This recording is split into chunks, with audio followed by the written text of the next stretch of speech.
क्या आपके गुलाब के पौधे का भी यही हाल है? क्या उसमें नए नए सूट्स नहीं आ रहे हैं, नए नए स्टेम नहीं ग्रो कर रहे हैं?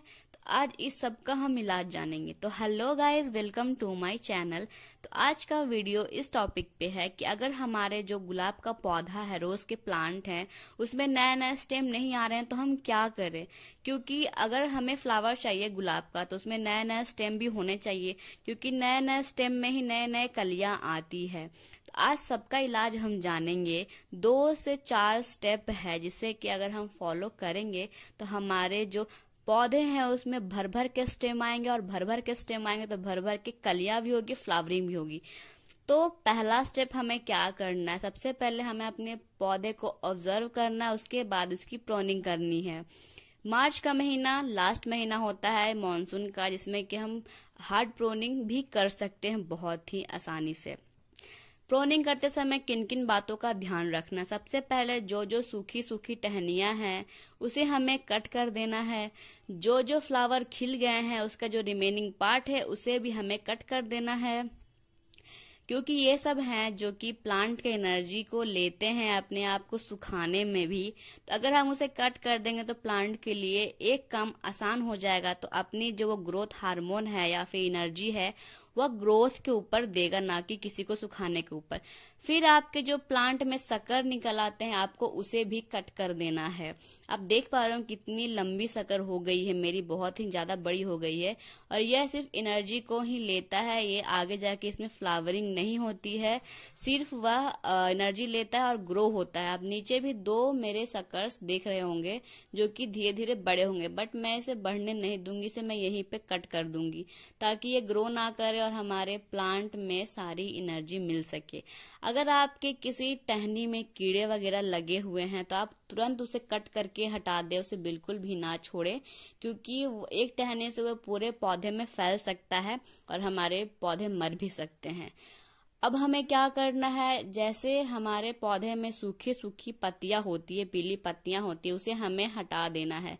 जैसे पत्तियों के बीच अगर आप ध्यान से देखेंगे तो आपको छोटे छोटे बर्ड्स दिखाई देंगे, वही बर्ड्स आगे जाके स्टेम में कन्वर्ट होते हैं। तो यहाँ पे हम अपने प्लांट के लिए यह काम भी इजी कर देंगे कि वो जो लीफ है उसे धीरे ताकि जो हमारे बर्ड्स हैं वो ग्रो करे। तो हमने प्लांट की कटिंग छटिंग तो कर ली, प्लांट के सकर्स को हटा दिया। अब बात आती है जो मिट्टी के सकर्स होते हैं उसको हटाने की। तो मैं यहाँ पे बात कर रही हूँ अनवांटेड ग्रास के बारे में, क्योंकि वह हमारे पोट के लिए एक शक्कर ही होते हैं। जैसे कि हम शक्कर होते हैं पौधे में जो कि एनर्जी लेते हैं पौधे की, तो जो अनवांटेड प्लांट होते हैं वो एनर्जी लेते हैं हमारी मिट्टी की। इसलिए हमें हमेशा अपनी मिट्टी को साफ रखना है, उसमें अनवांटेड प्लांट को बिल्कुल भी ग्रो होने नहीं देना है। तो और उसके बाद अपने पॉट को अच्छे से साफ भी करते रहना है।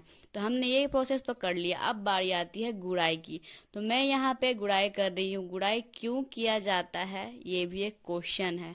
तो हम गुड़ाई 2-3 रीजन से करते हैं। सबसे पहला रीजन की जो हमारे पौधे की जड़ होती हैं वह मिट्टी के अंदर दबे होते हैं, तो हमें उनको हवा देना होता है, जिसलिए हमें गुड़ाई करना होता है। और क्या गुड़ाई करते समय हमें यह भी ध्यान रखना होता है कि जब हम गुड़ाई कर रहे हो तो हमारे जड़ें हैं पौधे की उसे डिस्टर्ब हम ना करें, उसे अच्छे से ट्रीट करें। बिना डिस्टर्ब किए हमें गुड़ाई करना है, वरना हमारे प्लांट हैं जो कि सूख सकते हैं। आप अपने हाथ को बचा के ही गुड़ाई करें, क्योंकि ये कांटेदार प्लांट है, आपके हाथ में लग सकता है। गुड़ाई करने से यह भी फायदा होता है कि जो हम खाद देते हैं उसे हम उसके बाद गुड़ाई के बाद अगर उसमें देते हैं खाद तो अच्छे से मिट्टी ऑब्जर्व करता है, क्योंकि मिट्टी हमारी भुरभुरी हो जाती है और इसमें पानी भी बहुत देर तक टिकता है क्योंकि मिट्टी भुरभुरी हो जाती है। तो मैंने यहाँ पे यूज किया है काउ डंग कंपोस्ट। आप चाहें तो बर्मी कंपोस्ट भी यूज कर सकते हैं, आप चाहें तो किचन वेस्ट का कंपोस्ट भी यूज कर सकते हैं। सब बहुत ही अच्छा इसमें रिजल्ट देगा। तो मैंने यहाँ पे डायरेक्ट पौधे के जड़ों में खाद नहीं दिया है, मैंने इसके चारों तरफ स्प्रिंकल कर दिया है खाद, जिससे कि ये धीरे धीरे खाद को ऑब्जर्व करेगा। अब मैंने यहाँ पे एक और चीज लिया है, ये रामबान है हमारे गुलाब के पौधों के लिए। मैंने यहाँ पे 2 से 3 चम्मच कच्चा दूध लिया, उसको पानी में डाइल्यूट कर लिया है। मैंने 1 लीटर पानी लिया था, उसमें इसको डाइल्यूट कर लिया। उसके बाद मैंने अपने पौधे की जड़ में पाए जाते हैं नाइट्रोजन, फास्फोरस, कैल्शियम। नाइट्रोजन और जो कैल्शियम है वो ब्रांच को ग्रो करने में मदद करते हैं, और फास्फोरस है जो कि रूट्स को ग्रो करने में मदद करते हैं। आप इस प्रकार से भी स्प्रिंकल कर दें अपने पूरे पौधे में, जिससे कि सूट्स जल्दी जल्दी ग्रो करेंगे। तो मैं इसका रिजल्ट भी आप लोगों के साथ दिखाऊंगी, शेयर करूंगी 10 से 15 दिन बाद इसका क्या रिजल्ट होता है।